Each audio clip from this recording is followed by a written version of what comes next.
Buenas tardes, público presente y usuarios que mirarán el video. El día de hoy vamos a hacer nuestra extensión universitaria del curso de Física 2 a cargo del profesor Reyes y Fuente Malco acerca del tema de máquinas térmicas, entropía y segunda ley de la termodinámica. Los que realizaron este trabajo de extensión universitaria fueron Vaca Espinosa, Joseph José, Espinosa Estrada, Melvin Farid, Candela Manco, Jeff de Raúl y Peceros Pichigua Jesús Fernando, quien les habla. Siguiente, por favor. Bien, a continuación observa nuestra tabla de contenido de los temas a tratar en este trabajo, que lo hemos dividido en 8 subtemas, donde explicaremos y daremos un ejemplo o ejercicio para cada uno de ellos. Siguiente, por favor. Bien, comenzaremos hablando como primer punto acerca de las máquinas térmicas y cómo está relacionada con la segunda ley de la termodinámica. Bueno, sabemos que la primera ley de la termodinámica establece principios fundamentales sobre la conservación de la energía, sin distinguir entre los procesos que son espontáneos y no espontáneos. Pero, sin embargo, la segunda ley de la termodinámica tiene un enfoque más central, lo que define la dirección de ciertos procesos como por ejemplo está lo que es la transferencia de calor o la expansión de gases, que ilustran la importancia de esta ley, ¿no? Y además está el científico William Thomson o Lord Kelvin, como también se le menciona. Esta figura destaca que fue muy importante en la termodinámica, ya que propuso lo que era la escala absoluta de temperatura y subrayó que la energía no fluye espontáneamente de objetos más fríos a más calientes. Bueno, a continuación hablaremos más de las máquinas térmicas y su relación. Siguiente, por favor. Bien, mm, más, vamos a hablar más en sí lo que es la clase de unión que hay entre las máquinas térmicas y la ley de termodinámica. Se sabe que las máquinas térmicas son esenciales tanto en plantas de energía como lo son en automóviles y operan convirtiendo todo lo que trabaja en lo que es el calor, obedeciendo a lo que se refiere a la segunda ley de la termodinámica. Su eficiencia térmica es una medida clave que representa el trabajo útil obtenido en relación con el calor absorbido del depósito caliente. Sin embargo, según lo que se entendió con la formulación de Kelvin-Planck, estas máquinas nunca pueden ser 100% eficientes. Son imposibles de esta manera de generar y que siempre hay una porción de calor que debe ser liberada al ambiente más frío. Este principio nos recuerda las limitaciones inherentes a la conservación de calor en trabajo, ilustrando el desafío de alcanzar eficiencias ideales en estas máquinas. Siguiente, por favor. Bien, como estaremos haciendo un ejercicio derivado del tema, ¿no? Nos dice la siguiente proposición. Dice que una máquina transfiere 2 por 10 a la 3 joules de energía de un depósito caliente durante un ciclo y que transfiere 1,50 por 10 al cubo joules conforme expulsa un dispositivo frío. Y nos hacen las siguientes dos preguntas. Nos dicen, encuentre la eficiencia de la máquina y también cuánto trabajo realizó esta máquina, ¿no? Bien, para responder la primera pregunta en cómo hallar la eficiencia, se usa la siguiente fórmula, ¿no? La eficiencia es igual a 1 menos QC, que tiene el valor de lo que es la energía transferida al depósito en frío, sobre QH, que es la energía transferida del depósito en caliente, ambas en valor absoluto. Como ya tengo ambos datos mencionados en el problema, solo sería cuestión de reemplazar y tenemos el resultado que la eficiencia sería igual a 0,250. Poniéndolo en porcentaje sería 25% de eficiencia. Ahora, para la respuesta de la pregunta B se aplica otra fórmula también conocida en lo que es la ley de la termodinámica, lo que significa que es el trabajo de la máquina es igual a la energía transferida del depósito en frío menos la energía transferida del depósito en calor o en caliente. Reemplazamos en los datos y nos da el valor de 5 por 10 al cuadrado joules para la respuesta y el trabajo realizado por la máquina. Siguiente, por favor. Bien, ahora vamos a hablar acerca de las bombas de calor y los refrigeradores y cómo están asociados ambos, ¿no? Bueno, acerca de ellas podemos decir lo siguiente, ¿no? Que las máquinas térmicas como lo que son las bombas de calor y los refrigeradores, tienen a su vez, o sea, mueven calor de lugares fríos a calientes utilizando lo que es el trabajo. Sin embargo, la segunda ley de la termodinámica establece algunos límites, ¿no? Como lo que es el coeficiente de realización, el COP, que mide también las bombas de calor que extraen la energía del frío en comparación con el trabajo invertido. Según la formulación de Clausius, es imposible construir una máquina que transfiere continuamente calor del frío al calor sin necesidad de trabajo adicional. Aunque las bombas de calor son eficientes en climas moderados, su rendimiento puede disminuir en climas fríos. Y es por ello que tienden a enterrar estas serpentines en el suelo y que es una opción, ¿no? Para extraer el calor del terreno más cálido. Es en sí que estas máquinas tienen limitaciones en sus capacidades para mover calor, especialmente en condiciones climáticas extremas. Siguiente, por favor. Bien, como ejercicio para este tema tenemos el siguiente enunciado. Cierto refrigerador tiene un COP de 5 y nos dice cuando el refrigerador está en funcionamiento, su potencia de entrada es de 500 watts. Una muestra de agua de 500 gramos de masa y 20 grados Celsius de temperatura se coloca en el comportamiento del congelador. Y nos dice cuánto tarda en congelar el agua a 0 grados Celsius y supongo que las otras partes del refrigerador permanecen en la misma temperatura y no hay fugas de energía en el exterior. Y bueno, ¿cómo resolverías este ejercicio? Bueno, aquí aplicamos lo que es la fórmula de la energía necesaria para congelar el agua, ¿no? Que nos dice que este es igual a el calor, a la masa del agua por el calor específico, menos el cambio de temperatura por la masa, por lo que es la fusión, el calor latente del agua, ¿no? Como ven en el ejercicio, lo que es la masa, lo saca para afuera, lo factoriza como factor común y reemplazas en cada uno de los datos que nos da el enunciado. Una vez de reemplazar, tenemos lo que es el calor o la energía necesaria para congelar el agua. Una vez obtenido este dato, lo reemplazamos en el ya mencionado coeficiente de realización en el COP, que era igual al calor transferido del depósito en frío entre lo que es el trabajo, ¿no? Que queremos encontrar. Reemplazando, tendríamos que el trabajo que realiza es 4,17 por 10 a la cuarta joules. Bien, una vez obtenido eso, lo podemos reemplazar en lo que es la potencia que queremos hallar, ¿no? Y reemplazándolo, tenemos al final que nos da 83,3 segundos en lo que es la variación del tiempo, que es lo que nos pedía el problema, ¿no? De cuánto tardaba.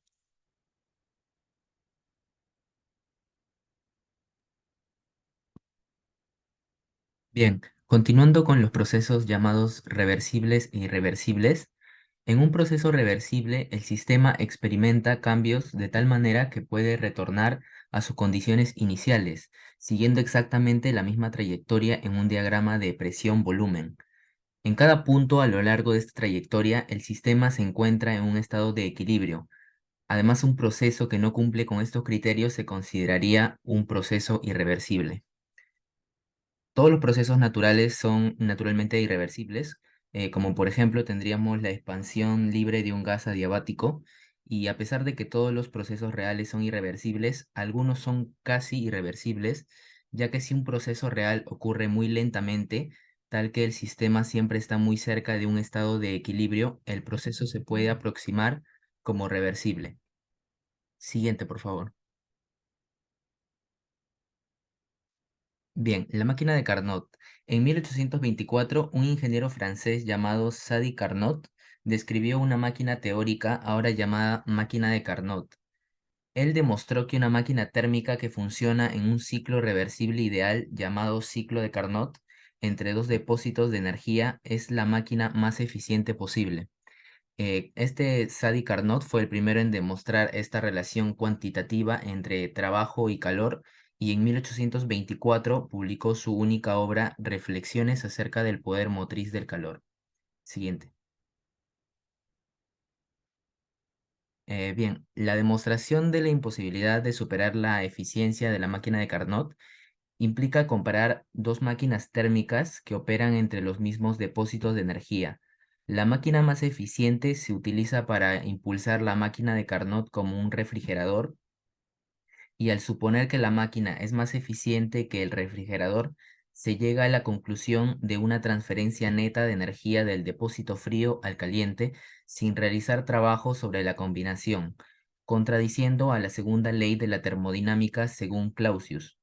De esta forma se llega a concluir que todas las máquinas reales son menos eficientes que la máquina de Carnot debido a limitaciones como ciclos no reversibles, fricción, pérdidas de energía por conducción.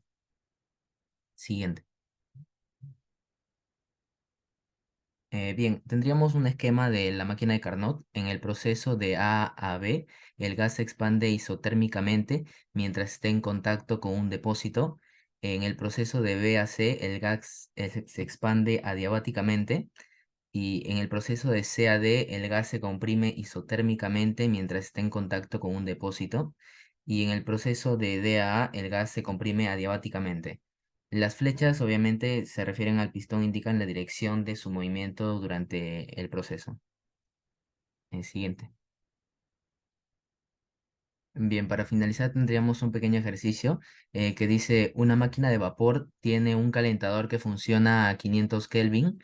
La energía del combustible quemado cambia el agua líquida a vapor y este vapor después impulsa un pistón. La temperatura del depósito frío es del aire exterior, aproximadamente 300 Kelvin. ¿Cuál es la máxima eficiencia térmica de esta máquina de vapor? Bien, en la solución tendríamos que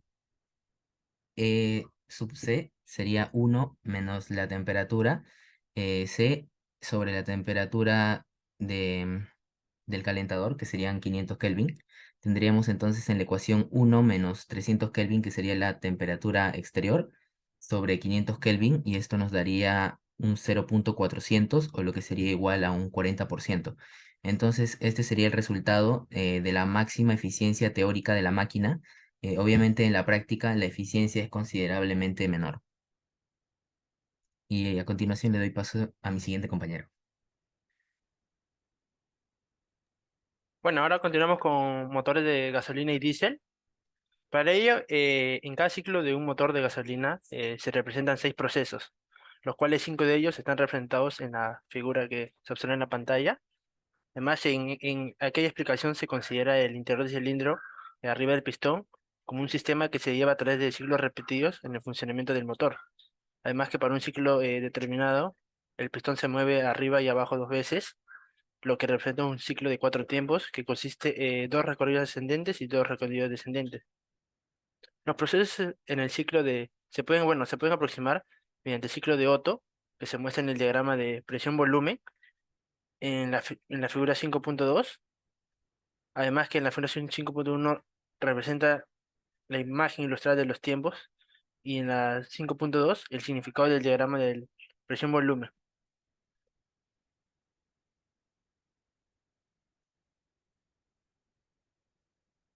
Bueno, si la mezcla de aire y combustible se supone como un gas ideal, la eficiencia del ciclo de Otto es representada en la siguiente ecuación, donde el volumen 1 sobre volumen 2 es la relación de compresión y H es la relación de los calores específicos molares para la mezcla combustible-aire, donde se muestra que en la ecuación anterior se deduce que, por lo mostrado en la figura 5.1, muestra que la eficiencia aumenta conforme la relación de compresión aumenta. Para ello, una relación de compresión representativa de 8 con Y igual a 1.4, la ecuación anterior predice una eficiencia teórica de 56% para un motor que funciona en el ciclo de Otto idealizado. Este valor es mucho mayor que el logrado en los motores reales, que es de 15 a 20%, y debido a estos efectos como la fricción, la transferencia de energía por conducción o a través de las paredes del cilindro y combustión completa de la mezcla de aire-combustible, los motores diésel operan en un ciclo similar al ciclo de Otto, pero no emplean la bujía. Para ello, la relación de compresión para un motor diésel es mucho mayor que el del motor de un motor de gasolina. El aire en el cilindro que se comprime a un volumen muy pequeño y como consecuencia la temperatura del cilindro al final del tiempo de la compresión es muy alta. En este punto, el combustible se inyecta en el cilindro, donde la temperatura es lo suficientemente alta como para que la mezcla de combustible-aire se encienda sin la ayuda de una bujía. Para ello, los motores diésel son más eficientes que los motores de gasolina, debido a sus mayores relaciones de compresión y las mayores temperaturas de combustión resultantes. Bueno, tenemos el ejercicio 5.1, en el cual nos pide demostrar que la eficiencia térmica de un motor que funciona en un ciclo de Otto idealizado, visto ya en la figura 5.1 y 5.2, la cual ya se conoce por la ecuación anterior, nos dice tratar la sustancia de trabajo como un gas ideal. Bueno, para ello primero se conceptualiza las figuras anteriores vistas para saber que se ha comprendido el funcionamiento de un ciclo de Otto. Luego, los, tenemos que tener en cuenta que los procesos en el ciclo de Otto se van a clasificar como isovolumétrico y adiabático. Y para ello vamos a modelar la entrada y salida de energía en los diferentes tramos, los cuales se representan por calor. Con los cuales, en realidad, la mayor parte de la energía entra y sale por transferencia de materia, conforme la mezcla del combustible de aire entra y sale del cilindro. Además que encontramos las transferencias de energía por calor para dicho proceso, los cuales tienen un volumen constante. Luego simplemente vamos a sustituir en la ecuación anterior y por ello vamos a aplicar procesos adiabáticos para aquellos que sean representados de esa manera y vamos a resolver simplemente las ecuaciones para la temperatura A y temperatura D. Y se va a notar que el volumen A es igual al volumen D, igual que va a ser igual al volumen 1 y volumen B va a ser igual al volumen C, que va a ser igual al volumen 2. Luego, restando la ecuación 2 de la ecuación 3 y reordenando y sustituyendo la ecuación 4 en la ecuación 1, nos dará que la expresión final va a ser igual a un ciclo de Otto. Bueno, siguiendo, ahora tenemos la entropía. Esta es la ley cero de la termodinámica, la cual nos incluye el concepto de temperatura, y la primera ley del concepto de energía interna. Temperatura y energía interna son variables de estado. El valor de cada una solo depende del estado termodinámico de un sistema, no del proceso que lo llevó a dicho estado. Otra variable de estado relacionada con la segunda ley de la termodinámica es la entropía S. En esta sección se define la entropía a escala macroscópica, como se expresó por primera vez por Clausius en 1865. La entropía originalmente se formuló como un concepto útil en termodinámica. Sin embargo, su importancia creció conforme el campo de la mecánica estadística se desarrolló porque las técnicas analíticas de esta ciencia proporcionan un medio alternativo de interpretación y un significado más global de la entropía. Para ello, si se considera que un sistema y sus alrededores para incluir todo el universo, por ejemplo, el universo siempre se mueve hacia un macroestado que corresponde a mayor desorden, ya que la entropía es una medida de desorden. Entonces, una manera alternativa de establecer esta ley es que la entropía del universo aumenta en todos los procesos reales. Esto enunciado simplemente es otra forma de denunciar la segunda ley de la termodinámica, que se puede demostrar que es equivalente al enunciado de Kelvin Planck y de Clausius. Además que la formulación original de entropía en termodinámica involucra la transferencia de energía por calor durante un proceso irreversible, para el cual se considera cualquier proceso infinitesimal en el que un sistema cambia de un estado de equilibrio a otro. Si dQ es la cantidad de energía transferida por calor cuando el sistema sigue una trayectoria reversible entre los estados, el cambio de la entropía ds es igual a esta cantidad de energía para el proceso reversible dividida entre la temperatura absoluta del sistema, la cual la podemos observar en pantalla. Por ello, se considera que la temperatura es constante porque el proceso es infinitesimal, ya que la entropía es una variable de estado. Como el cambio en entropía durante un proceso solo depende de los puntos extremos, por lo que es independiente de la trayectoria real seguida, en consecuencia el cambio en entropía para un proceso irreversible se determina al calcular el cambio en entropía para un proceso reversible que conecta los mismos estados inicial y final. Además que el subíndice R en la cantidad de dQr es un recordatorio que la energía transferida se medirá a lo largo de una trayectoria reversible, aun cuando el sistema en realidad puede haber seguido alguna trayectoria irreversible. Además que cuando el sistema absorbe energía, dQr es positiva y la entropía del sistema aumenta. Cuando el sistema expulsa energía, dQr es negativa y la entropía del sistema disminuye. Además, notar que la ecuación no define la entropía, más bien sino el cambio en entropía. Por tanto, la cantidad significativa para describir un proceso es el cambio en entropía. Y para calcular el cambio en entropía para un proceso finito, primero hay que reconocer T, y que por lo cual lo general no es una constante. Y por ello, en consecuencia, se debe integrar la ecuación anterior.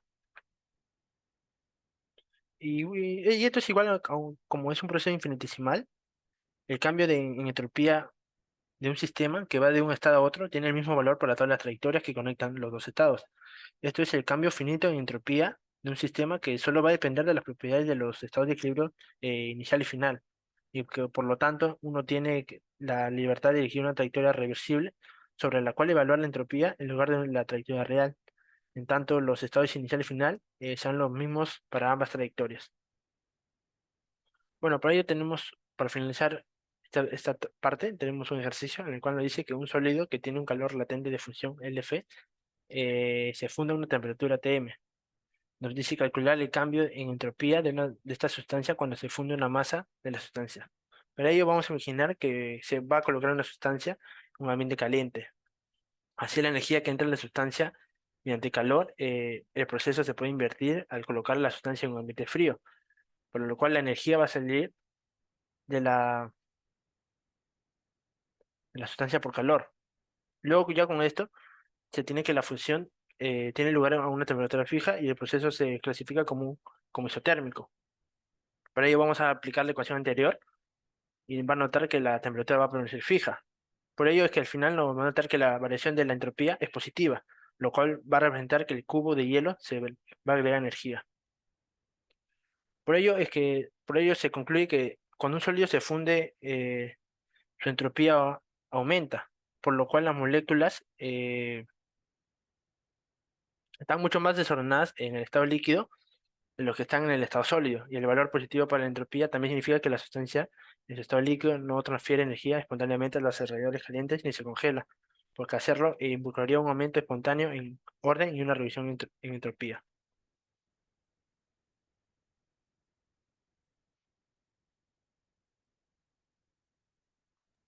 Bien, ahora continuamos con los cambios de entropía en procesos irreversibles. Bien. Eh, Viendo los conceptos anteriores sobre entropía, sabemos que el cálculo del cambio de entropía para un sistema requiere información sobre una trayectoria reversible que conecta un estado de equilibrio inicial y uno final. Pero para procesos irreversibles, la entropía sería igual que la energía interna, ya que depende solamente del estado del sistema, siendo esta una variable de estado. Luego, para calcular el cambio de entropía en procesos irreversibles, podemos idear un proceso reversible, o sea, que está compuesto de una serie de procesos reversibles entre los dos estados. Bueno, y con ello podremos calcular el cambio de entropía, que es precisamente la ecuación que aparece, que es que delta de S es igual a la integral de dq sub r sobre t para el proceso reversible, donde dq sub r es la energía que se habría transferido por calor a lo largo de una trayectoria reversible. Bueno, este valor es el correcto de emplear en el cálculo del cambio de entropía. Luego se nos dice que la segunda ley de la termodinámica establece que la entropía total de un sistema aislado que experimente un cambio no se puede disminuir. Por lo tanto, en procesos irreversibles, la entropía total siempre aumenta, mientras que en procesos reversibles permanece constante.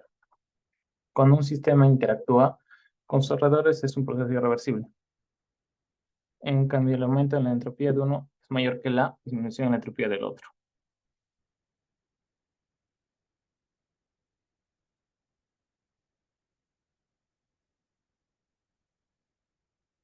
Bien.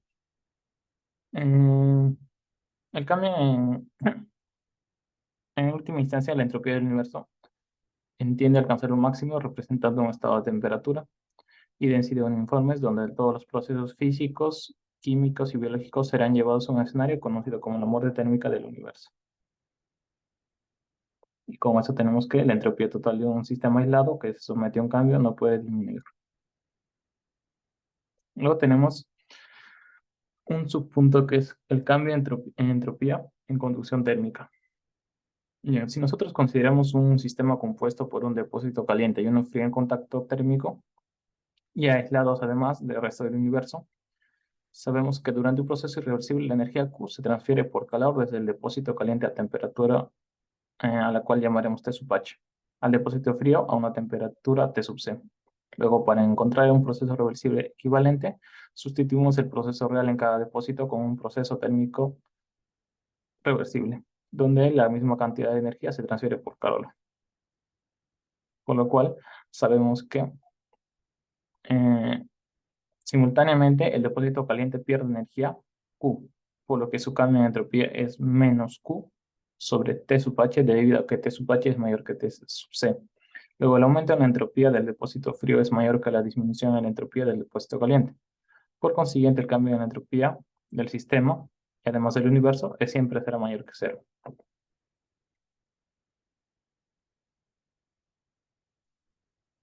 Luego tenemos el cambio de entropía en una expansión libre. Bueno, en este caso se plantea el escenario de se plantea la situación de una expansión libre adiabática de un gas desde un volumen inicial V sub I a un volumen final V sub F. Luego, buscamos determinar cambios en la entropía del gas y el universo durante este proceso. Dado que el proceso no es reversible ni cuasi estático, se requiere encontrar una trayectoria reversible equivalente con los mismos estados inicial y final para aplicar la ecuación 22.9 que ya se vio anteriormente. Luego, una elección simple para esta trayectoria es una expansión isotérmica reversible, donde el gas empuja lentamente contra un pistón mientras recibe calor desde un depósito para mantener constante la temperatura. Luego sabemos que debido a que la temperatura es constante en este proceso isotérmico reversible, la ecuación 22.9 puede ser aplicada para determinar el cambio en la entropía del gas y del universo. Luego, tenemos la ecuación que es S es similar a K sub B por el logaritmo natural de W. Esa es una ecuación obtenida a través de la ecuación que se ve al lado, que es sometida a una serie de procesos, pero se concluye esa ecuación. Eso sería todo. Gracias.